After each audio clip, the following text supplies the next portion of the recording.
भगवान श्री कृष्ण जब माता देवकी और पिता वसुदेव को कंस के चंगुल से छुड़ाने गए तब उनकी उम्र 14 वर्ष थी।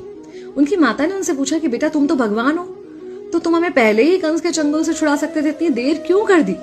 तो कृष्ण जी ने कहा, माता क्या पिछले जन्म में आपने मुझे 14 वर्ष का वनवास नहीं दिया था? माता हैरान रह गई, बोली ये क्या कह रहे हैं आप? तब कृष्ण जी ने बताया कि पिछले जन्म में मैं राम था और आप थी माता कैकेयी और आप ही ने मुझे 14 वर्ष का वनवास दिया था और कर्म फल से कोई नहीं बच सकता माता, इसलिए आपको 14 साल का ये दुख सहना पड़ा। तब आश्चर्यचकित होते हुए माता ने पूछा, तो फिर यशोदा पिछले जन्म में कौन थी?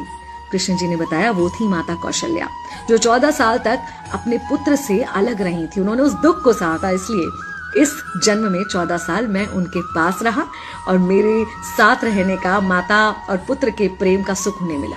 कहने का मतलब यह है कि कर्म फल से ना उस युग में कोई बचा था, ना आज कोई बचेगा।